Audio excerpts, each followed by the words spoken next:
We did just get the new update, the 2 p.m. in from the National Hurricane Center. So let's check in with Fox Weather's hurricane specialist, Bryan Norcross. Bryan, that pressure is dropping again, down to 923. The winds are back up. This is knocking on the door of becoming a Cat 5 once again. It did go through that eye wall replacement last night, but it did so in a super efficient way. Yeah, and it looked like it was going to do it again today, and it may still. The eye is bigger than it was at its maximum intensity. The bigger the eye in general, the less intense the storm is in terms of the max. But looking at it now, I wouldn't be surprised if it's not a Cat 5 again right now. We don't have a hurricane hunter in there at this moment, but they're going to be heading out and checking this out before the 5 o'clock Eastern Time advisory, so we'll get the update then. But look at it. It looks back to that pristine, perfectly round, symmetric storm with a round eye. As we say, it's very rare that things are round in Mother Nature, exactly round. And when they are, they're usually super intense, like a tornado. So we'll see when the hurricane hunters get out there. But as of 2 p.m., 155 is the estimated peak winds, pressure going back down to 923 millibars. It's in that very pristine piece of atmosphere over very warm water. So no reason to think that it's not going to continue to be extraordinarily strong for a while. There's the way the track went during that eye wall replacement cycle. It's kind of internal process within the storm. Think of it as a top that gets flicked or something, and then it wobbles like that, and then it goes about getting itself straightened out. Well, that's what's happened here. Now we can see, look, we can look right down all the way to the surface of the Gulf there. This is a very, very well-developed hurricane, and it's back on this path. Now, a question, one of the big questions from this set of circumstances that we've seen here today is this kind of dawdling here and slowing down going to affect the landfall time? I think there's a chance that it will. We were talking about in the evening tomorrow. Then we've been talking about after midnight. Now we might have to push that a little bit later. We'll see how this all developed once all this new information gets in the computer forecast.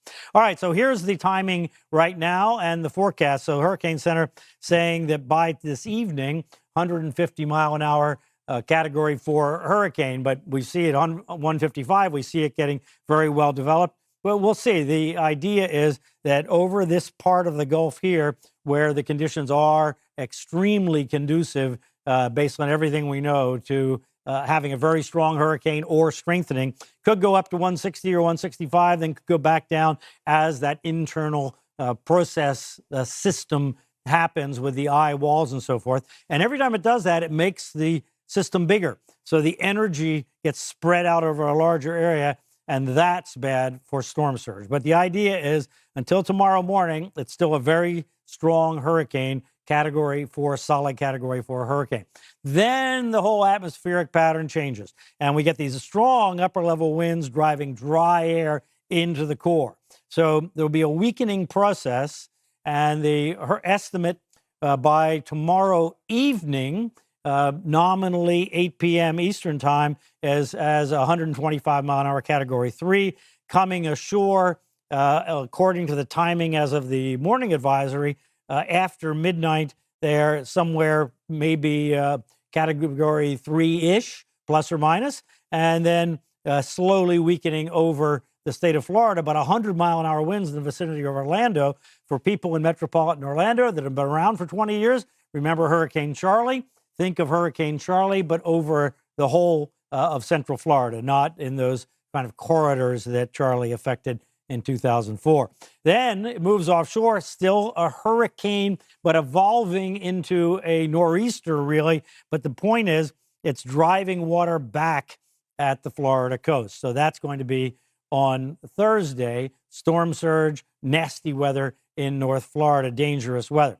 All right, now here's the other kind of update. I think this is really important. First of all, we have this band out here ahead of the storm that's been dropping rain and actually produced a tornado near Marco Island a little while ago. Not really related to the hurricane. This is kind of related to that old front that was in front of it, and the hurricane is interacting with it. Let's put it that way. So that's going to move on out. And then we're going to end up with kind of a gap here. And then the hurricane is going to come on. So let's put it into motion here.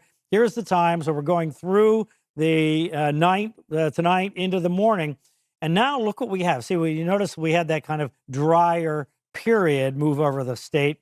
But now we have this very strong outer band as the system is transforming into a more of a comma-shaped system. And what the comma shape is going to mean is that the intense part of it is going to look like a comma, and it's going to look like this. So this band is going to be approaching the coast about 9 a.m.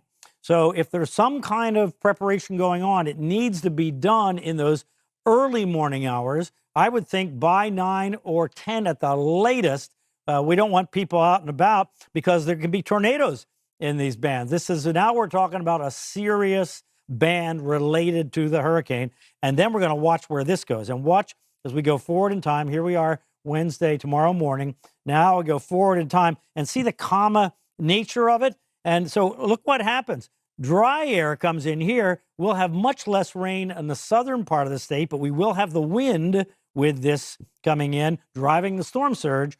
But look up in here. This is where the most intense cells are, tornado potential, flooding rain, so forth, I-4 corridor and north with the way this is forecast to be distributed at the current time.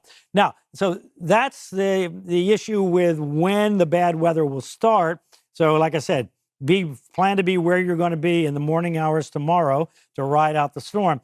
And now let's talk about when the landfall might occur. And so here we are overnight tonight, and you can see already there's a difference in opinion in these various models on how fast it's going to go or how slow it's going to go. And watch as we go forward in time here. And what you see is that there are the GFS and European lows here. That's why they're different colors. Here we are at 9 p.m. You notice some are showing it ashore. So this tells you that we got to be ready for that eye to be. Remember, the eye was not where the action is so much, except from a storm surge standpoint. From a weather standpoint, it's way in front of that. But that's when the eye could be coming ashore, 9 a.m. Now let's go forward in time to 2 a.m. now, after midnight tomorrow night, Thursday morning. And notice we have some here, but we have a lot hanging back here.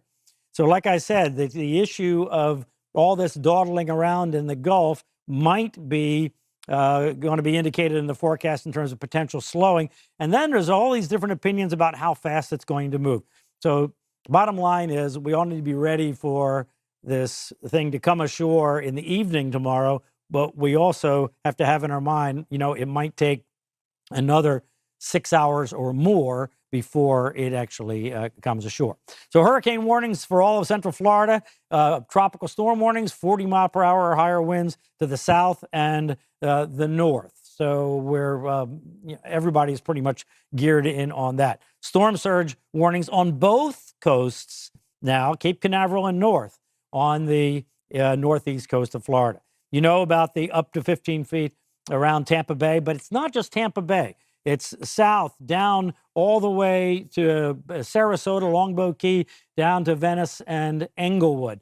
So because if the storm comes in just like over Bradenton, then it's going to be bigger down here and up to 10 feet down in Fort Myers. So don't want anybody locking in on Tampa as the only threat zone here. The threat zone is the entire west coast of Florida, south, and even a little north of where the system comes ashore. And then we get to the East Coast, and we're going to get wind coming back this way, up to 5 feet of storm surge here in northeast Florida, and down, once again, all the way down to Palatka, down the St. Johns River. Remember back in 2017 in Hurricane Irma, I think everybody was shocked that kind of a return flow could make that kind of surge, but there was a major flooding. So what's going on here? We have this dip in the jet stream. You can see the flow coming in here, and that's going to grab it and take it north. So high confidence that that's going to happen. It's not coming over to the Keys. It's not coming directly to the Bahamas, only fringe effects there. Now, let's look at it on the model. Here we have, this is the dry air here. This is the dry air that's eventually going to affect it. And then here's the moisture. Look at the moisture band over the southern part of the state right now. And of course, that's the core with the hurricane. All right, and these are the upper level winds here that are going to impinge on the storm. So here we go. And now you can see the dry air being driven toward the hurricane. And notice on the backside here, the dry air coming here, that's going to cut off the rain into just bands on the southern side of the storm. But look at the intense core of moisture here in the northern part of the state of Florida.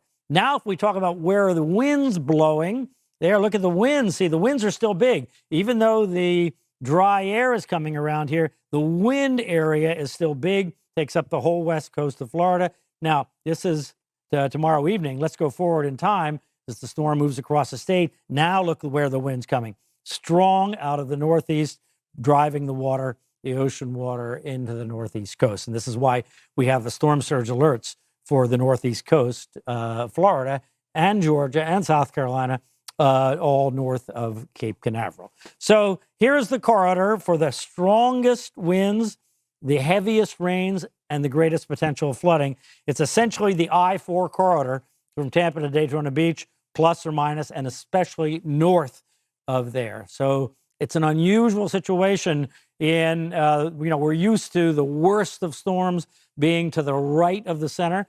Turns out that that's often not the case in October hurricanes, and this looks like kind of an extreme version of when that's not going to be the case. Yeah, no question. Some different processes in play, and I was just looking that up because it brought me back to Irma in 2017. I was covering the storm at USF in Tampa. Everyone, of course, staring at the west coast of Florida. That rise of the St. Johns River in Jacksonville, which was a record, more than 5.5 feet of surge. So many different areas, so many people that really need to pay attention to these hazards. That's Fox Weather Hurricane Specialist Bryan Norcross. Bryan, I'll see you in Studio W next hour. Thank you. See you shortly.